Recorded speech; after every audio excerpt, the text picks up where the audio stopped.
All right, ladies and gentlemen, you wouldn't believe it if I told you, but it's true. You hit the play button on yet another... Kevin, another avid episode of V8 Radio. Ooh, avid. I like that. Mm-hmm. And that means... That means having or showing a keen interest in, or enthusiasm for something. Nice. Like an avid golfer. Yes, exactly. An avid podcast listener. Well, hopefully you're an avid car enthusiastic aficionado.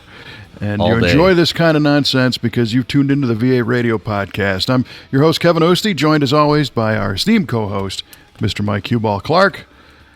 And I'm feeling very avid today. Yeah, you sound like it. How about it? Yeah. Avid is only a couple letters away from a verse, I think.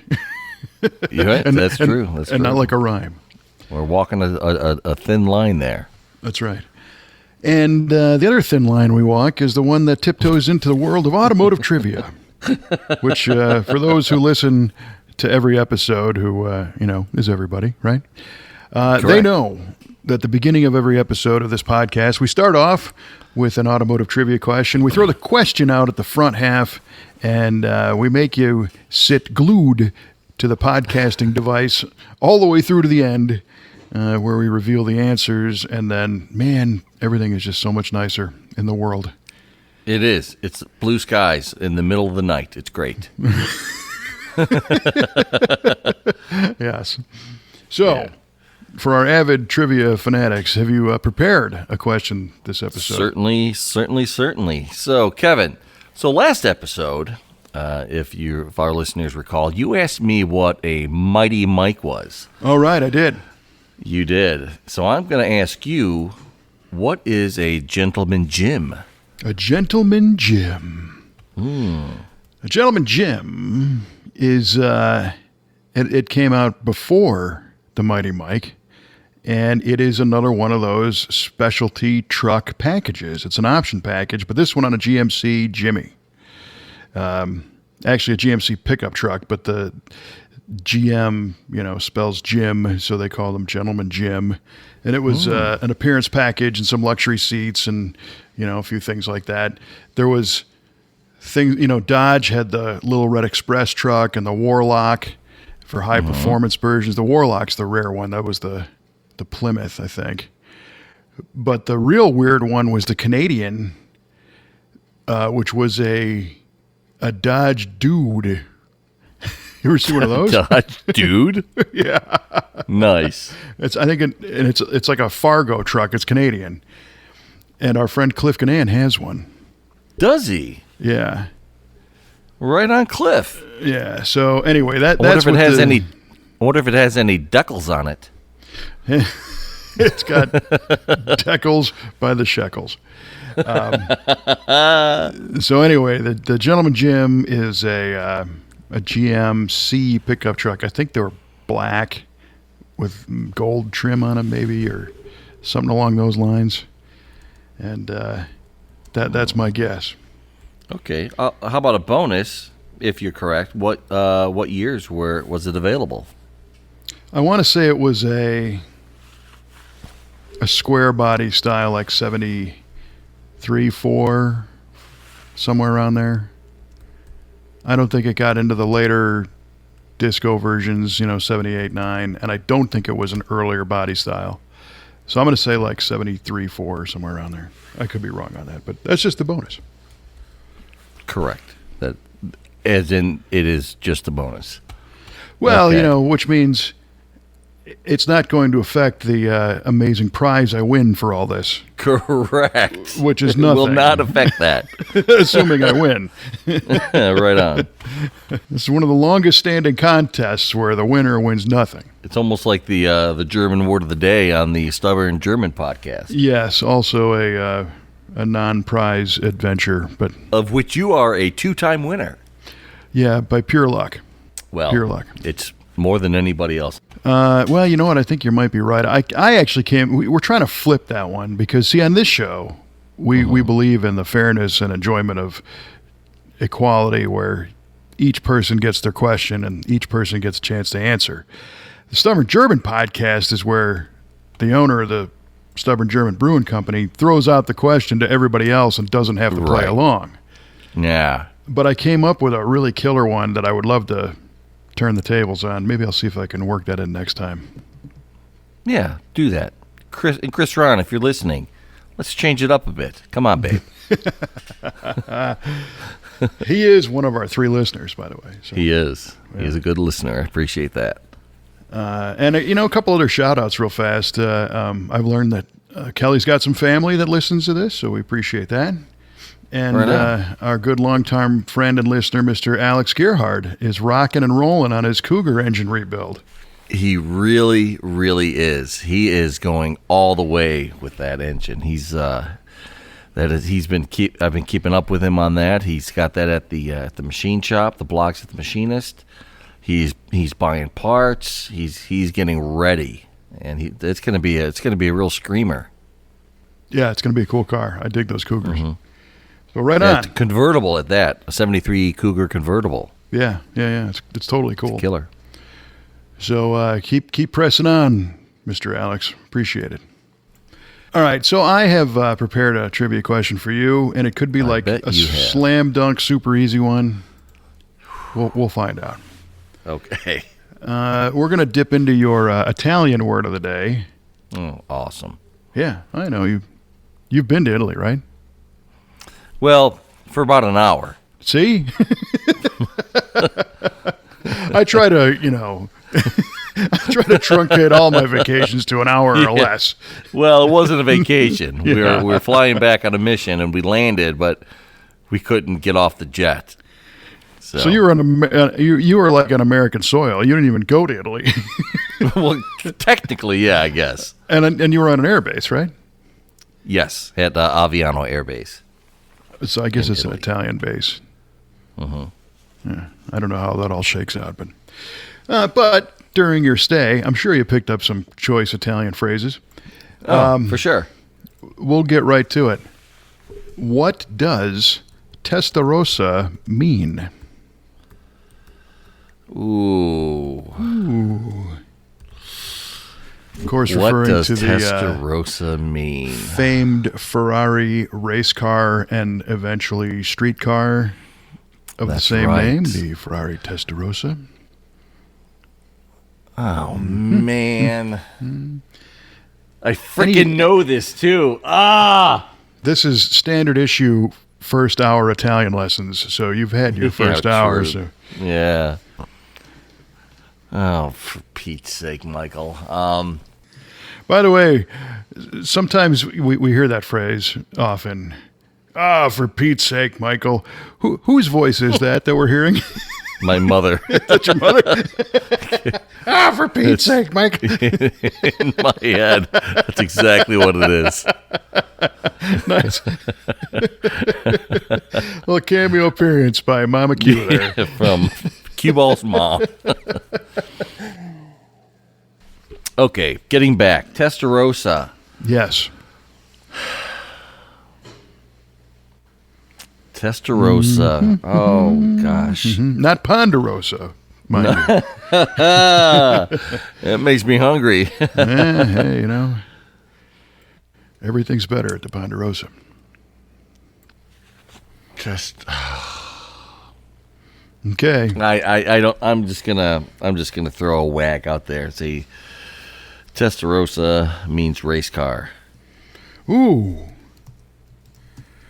So let's try something. Assortistat. Whoa. Well, God so it bless doesn't you. work. It doesn't work backwards like race car. Race car is race car. Testarossa. So in Italian, that trick doesn't work, but it might be. Nope. We'll find out. Oh, brother, that's a good question too. Gosh darn it, I knew what that meant before. I'm having just a complete brain fade. It may come to me in the middle of the show, but I know it'll be too late. Well, I'll tell you what. If it does come to you, just feel free to throw it out there. All right, fair enough. All right. If it just hits you, you wake up in the middle of the show and go, hey! Right. So, pretty exciting times all around V8 land. You and I and our buddy just got back from a whirlwind tour of the world-class, awesome city of Cleveland. Cleveland, Ohio. When you think world-class cities, you think Cleveland. Well, for sure. Cleveland backwards is world-class city. Totally. If you didn't know that. And it was a spur-of-the-moment thing, and our buddy kind of planned this, and he and I flew out of the St. Louis airport, Lambert Field there, and didn't even get a direct flight. We had to stop at Midway, and we get off to go to our next gate, and lo and behold, there's Cue Ball waiting How about it, right? to join us, a total surprise, so that was fun.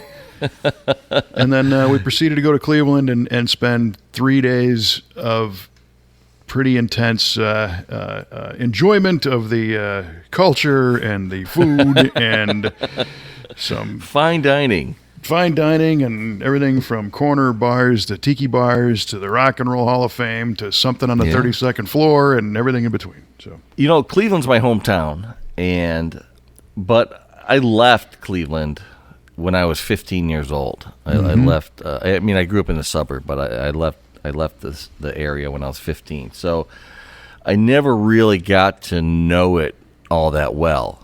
And this was really fun for me because had worked in the area. He'd go to Cleveland fairly regularly. So he knew a lot of these cool places to visit. And that's what we did. And it was neat learning about my hometown. And I really appreciated that. I really dug it. And what I really like about Cleveland is, so I grew up in a Chicago suburb, and I was always a big fan of some of the older cities in the U.S. I guess I'll say east of the Mississippi cities in the U.S.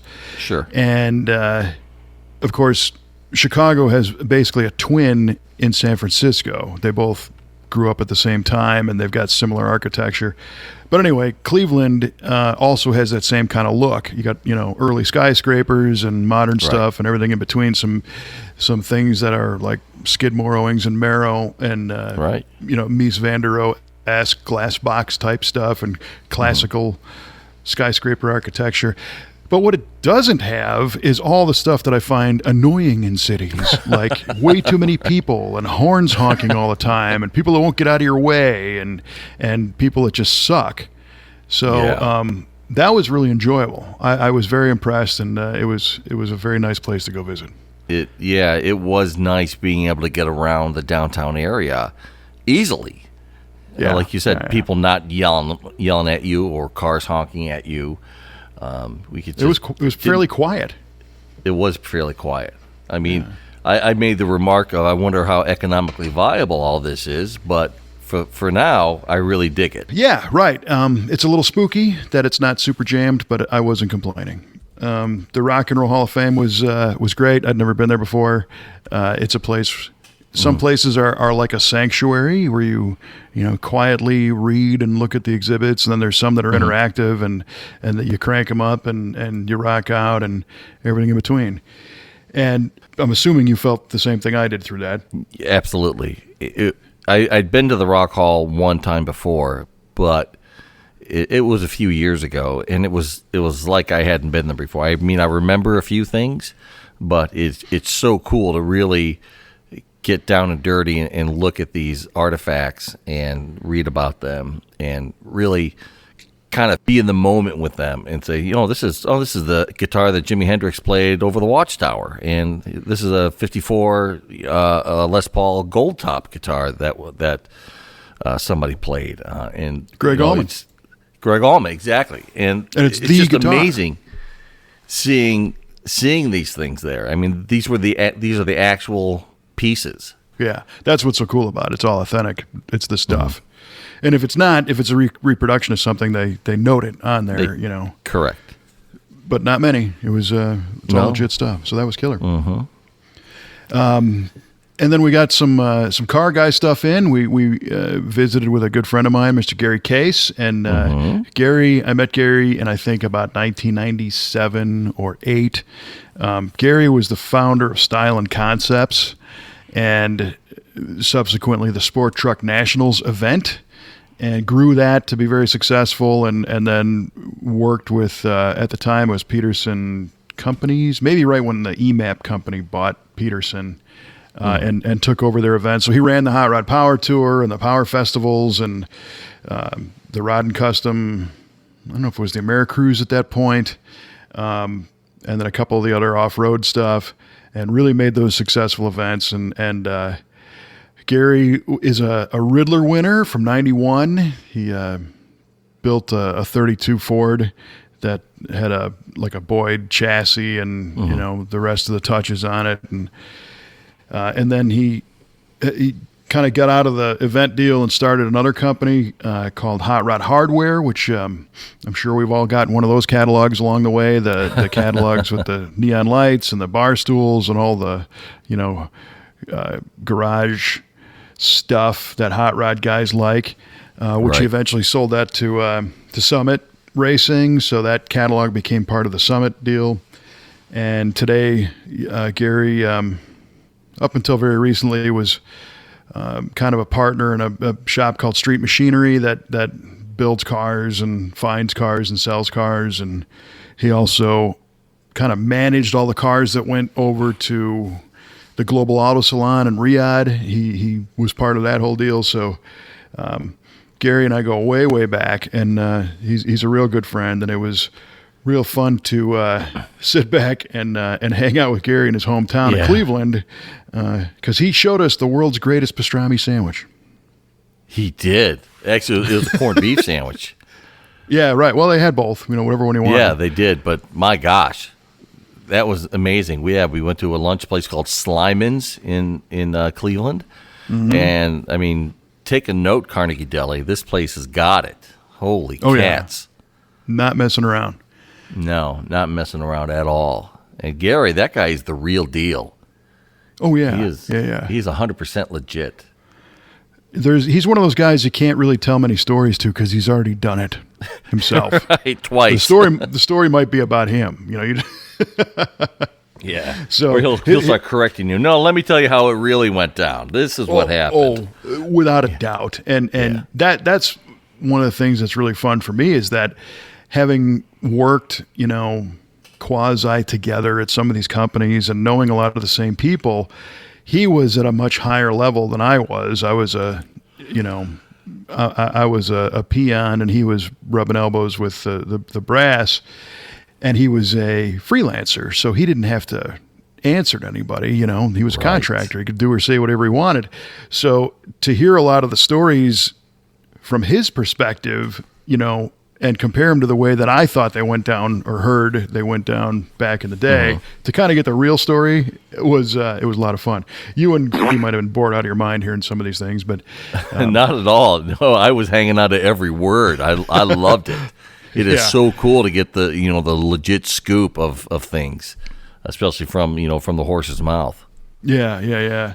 Well, today, Gary and the car builder extraordinaire, Mr. Bobby Alloway, are putting together an event that's going to happen in September in Nashville called the Triple Crown of Rodding, and the lineage of this event, it goes back like 40 years. In its previous iteration as Shades of the Past is what it was called.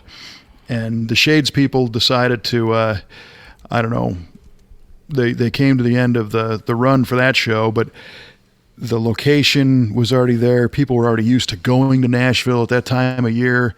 So Alloway and Case kind of took it over, and they're turning up the heat on this thing. It is going to be a really cool event. Yeah, and it'll be a huge event.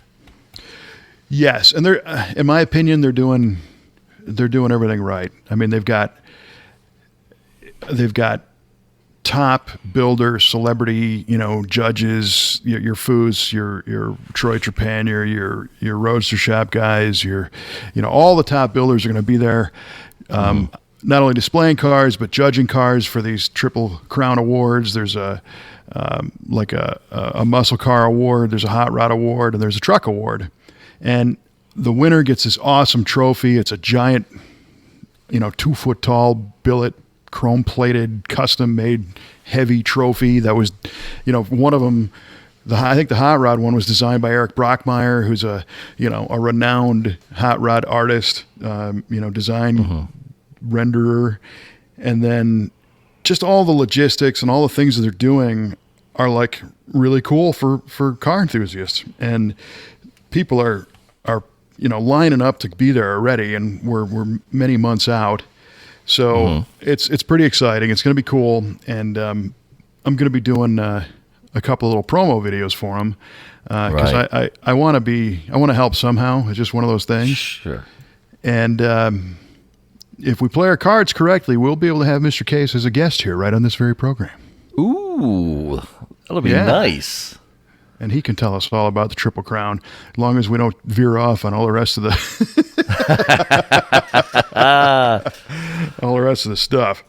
No kidding.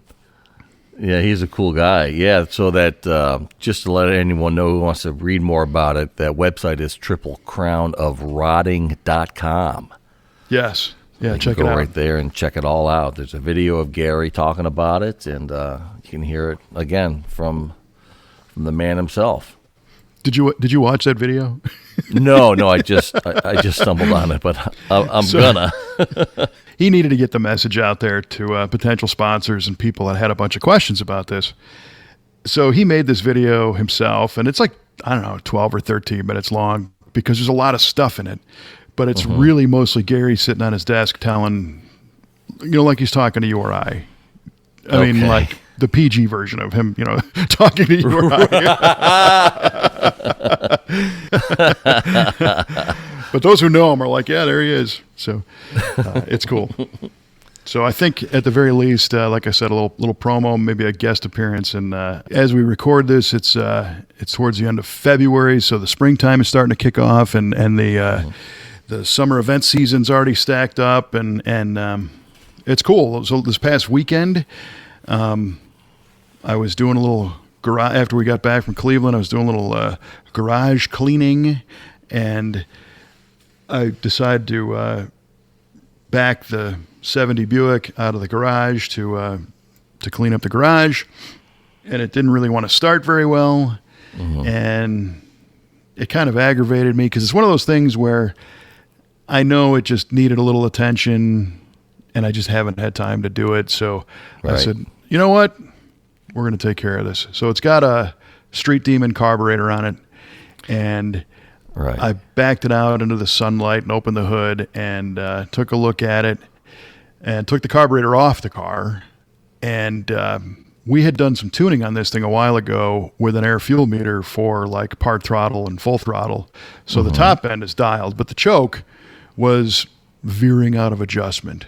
So I noticed that the throttle blade, this is a type of carburetor that has transfer slots where it's a little, slot at the base plate that allows just a little bit of air to come through into a circuit that blends idle and part throttle. So it's like creating a little vacuum to just kind of start that throttle fuel happening in addition to the accelerator pump, if that makes sense. So when you're, the way a carburetor works, when you're idling, it's breathing through the idle circuit. And then as soon as you give it a little fuel and a little throttle, the plates open, and then it stops breathing through the idle circuit, and it starts breathing down the throat of the carburetor through the big circuit. And sometimes you get a stumble there because there's a transition between switching from the idle circuit and the primary circuit, the main if you metering will. circuit, right? Yeah. And they make these little slots in there which kind of blend that little air signal, if you will. Kind of like an off idle. Yeah, right.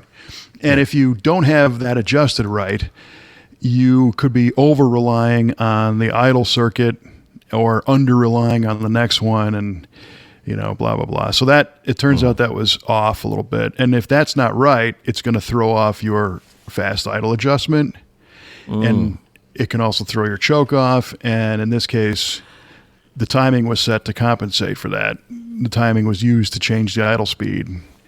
So took the carb off, drained it, wiped it down, flipped it over, looked at those slots, started there, adjusted them to the proper, 30 thousandths of an inch opening, and then kind of gave it a little bit more fast idle, if you will, a little high idle setting, and put it back on the car, lubed up the choke linkage real nice, made sure all that stuff was real smooth, and put a vacuum gauge on it, started up, and adjusted the idle screws to where it had huge vacuum. This is a 39,000 mile, 53-year-old, completely stock engine that's never been apart. Good heavens. And it was making like almost 19 inches of vacuum. Really? At idle? Yeah, it was crazy. 18 and a half. On a 70, 455. That's on crazy. On a 455, yeah, it was. I was like, wow.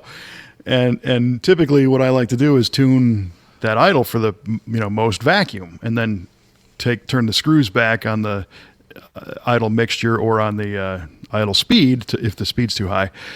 But this one, I knew I didn't want to mess with the idle speed because I just had set that for the transfer slot adjustment, which means that our idle speed was too high because of timing. So I retarded the base timing a little bit, and took it for a cruise, and it pinged just a touch, so it still had a little too much timing in it. Pulled it back another degree or two. I sacrificed a little bit of vacuum, so now we're down to about 17 and a half inches, which is still like insane. Great. Yeah, amount of vacuum. And now this thing starts before it does half a rotation. Oh, isn't that beautiful? Oh, it's wonderful. So choke linkage is buttery, and it clicks into place, the way it's supposed to.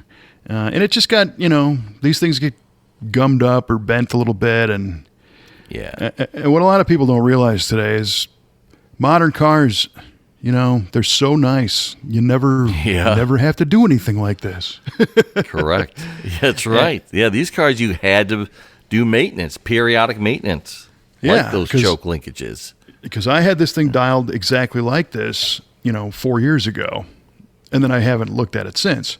But if you look at, how a carburetor works, there are little metal arms and rods that attach things to other things. And as you put your throttle down, one thing pivots and it pushes on a little rod, which connects to another thing, which pulls on another rod. And all these things need to be in the proper sequence and the right amount. And you adjust them literally by bending them. You're right. Isn't that wild? It is. Bend a tang, to bend a rod. So you put a little feeler gauge in there for an adjustment, and then you bend it to match. Well, because you can bend them into place, they also unbend through use. Right on.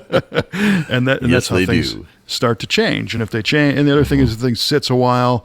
This car's not driven every day, so something might get a little sticky or varnishy in there, and there you go. So it can be frustrating to go, you know what? I just spent all this money on this carburetor, 2 years ago, and now I got to mess with it. Well, you do. Congratulations. It's doing exactly what it's designed to. But just be hopeful, because if you take a minute and, understand what everything's doing, understand that if this pushes that and it pushes this and it's supposed to be this much and it says this in the book, and familiarize yourself, it's like, oh, well, here you go.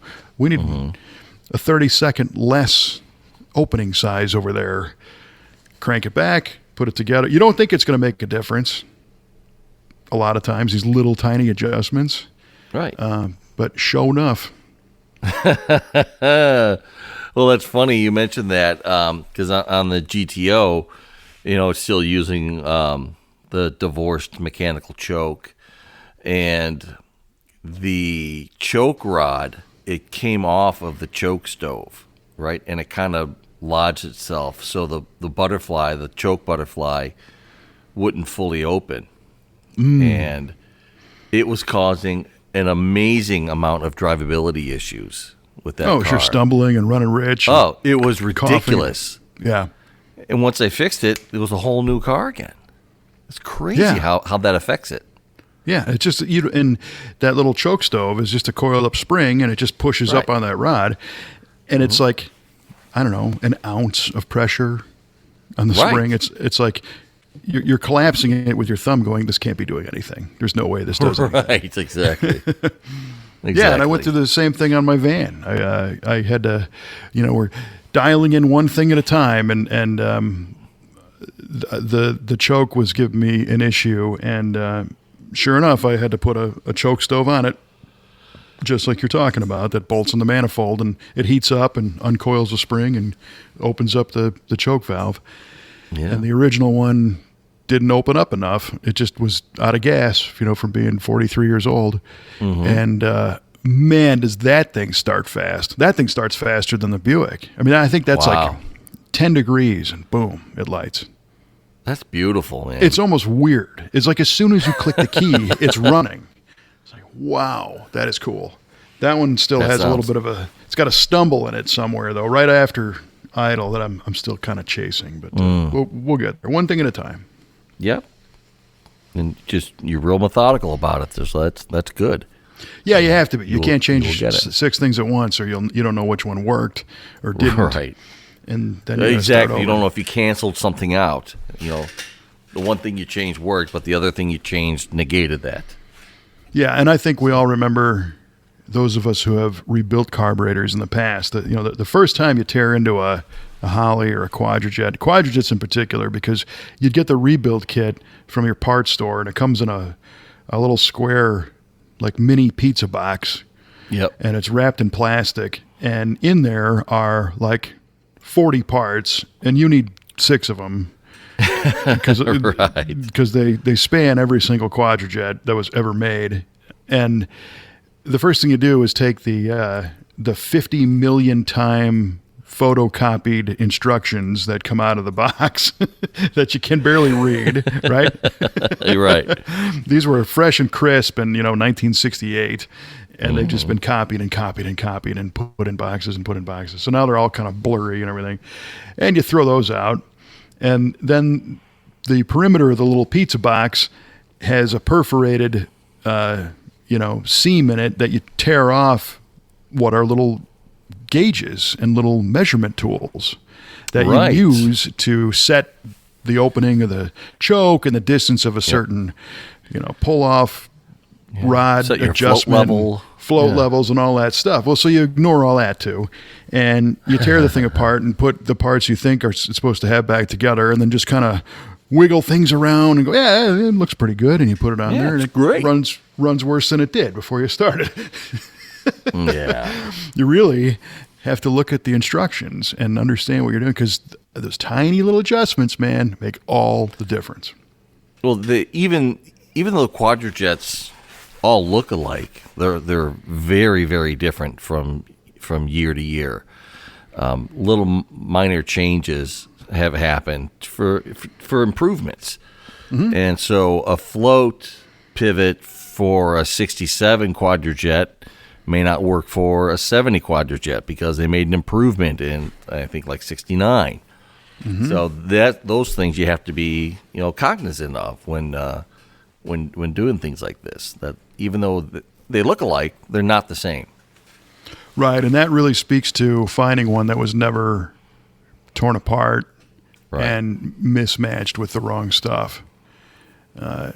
Because if the original parts are there, you can get it back to what it's supposed to be without knowing that, look, it's the wrong float. Or because all the pieces will interchange. They just won't work the same. Correct. So it was nice to get that thing dialed in and took the Riv for a drive. Haven't driven it, I don't think, since it's been 3 or 4 months since I drove this car. And wow. Yeah. But appreciating the joys of the battery tender, Oh, sure. Batteries are nice and topped off. I got it in my Galaxy sitting here in the garage, and every week or so I just unplug. I only have one tender because I'm a cheap person, So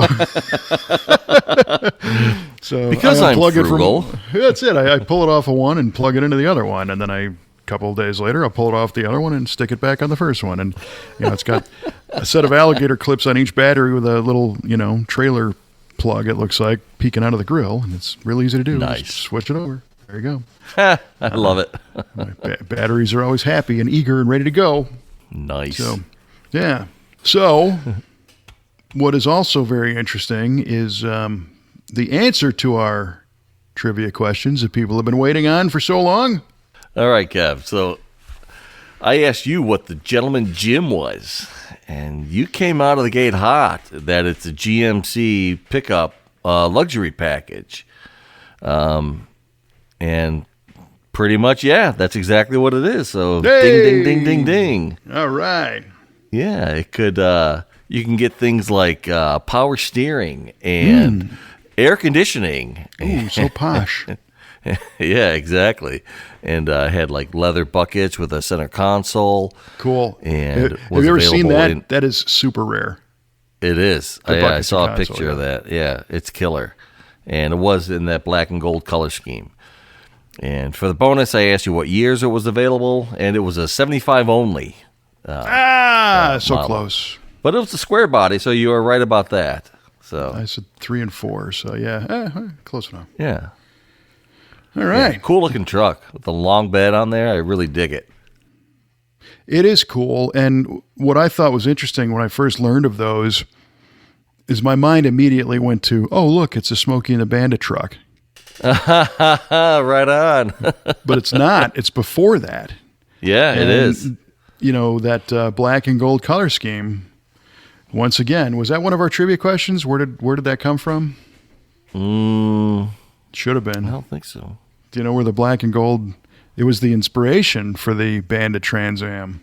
The Gentleman Gym was?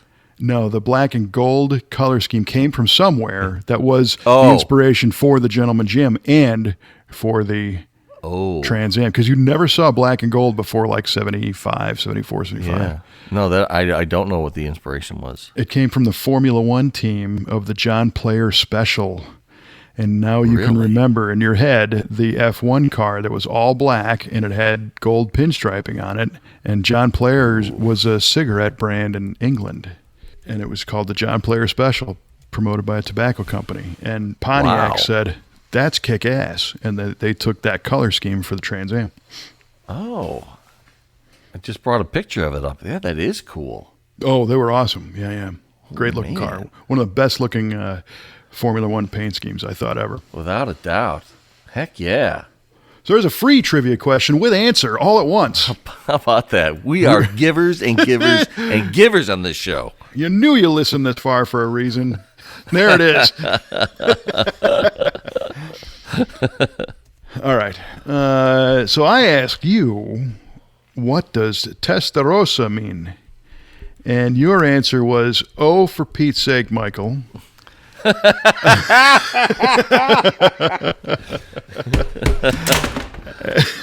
Careful over there. Oops. And then you threw out, heck, I'm just gonna throw this out there, and I'm gonna say it's the word race car in Italian. Mm-hmm. Well, sorry to say, that's not quite. Testarossa actually means redhead. Redhead. Rossa is red. I'm guessing Testa means head. Gosh, dang it to heck. The Ferrari, all right, so in 50, I don't know the first year, 56, 57, one of those two, I think. Their racing version of their GT car was set apart in the fact that it had I think a 3-liter V12 that the cam covers were wrinkle coated red for the race version, and they just called it a red head. And there you go. Well, heck. Yes, pretty neat, huh? That is pretty neat. And I believe I did know what that meant at one time, but I just, gosh dang it, it wouldn't come to me. Well, there was 1 hour when you were in Italy, you knew it. Yeah. I'm sure Yeah, there was absolutely. some Testarossas walking around. Just driving all over the flight line. Absolutely. Well, maybe there was some walking around. Right. Some Italian redheads. walking around. You know? Some I got you. Hey, oh. Lord. Yeah, well, the Testarossa concept is an idea for another vehicle that's in my mind. And, for years I've been sitting on this list of awesome cars that I think would be killer to build.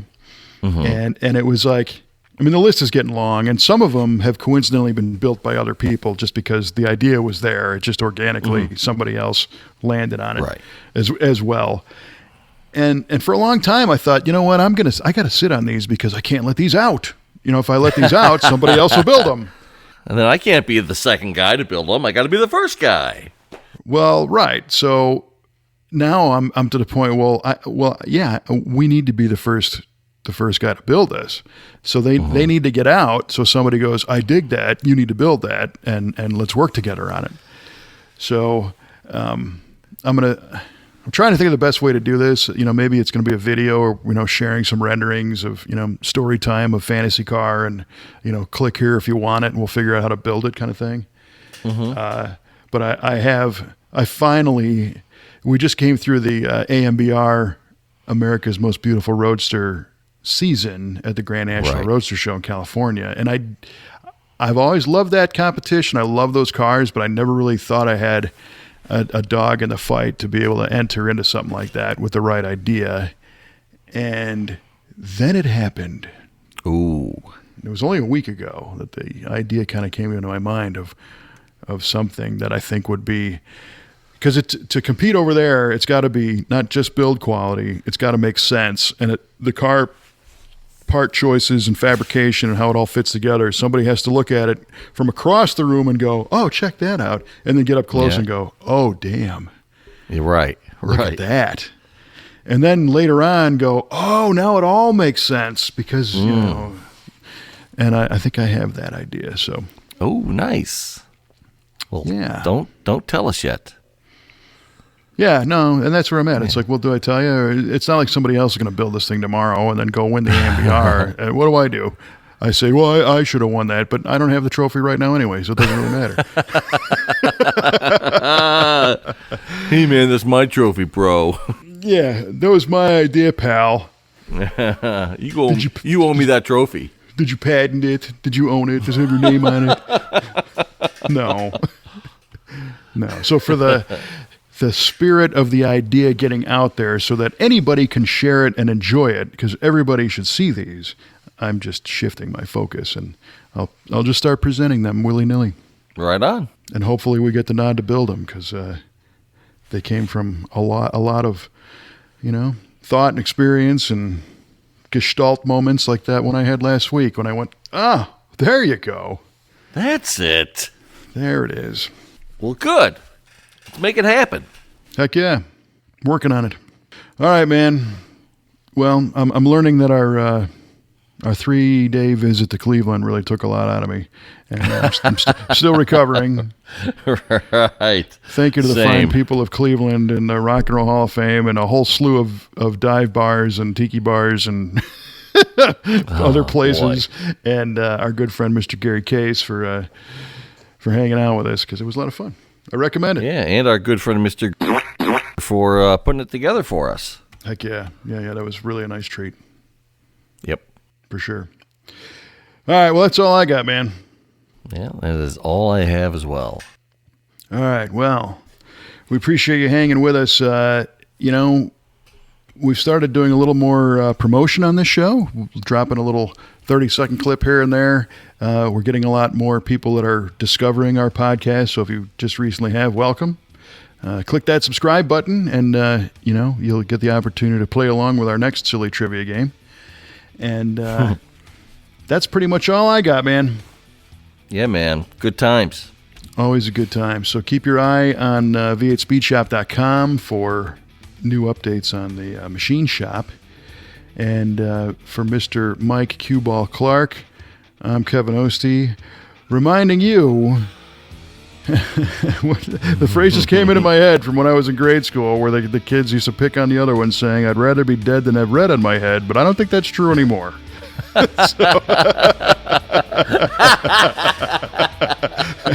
We'll see you next time on VA Radio. Jeez.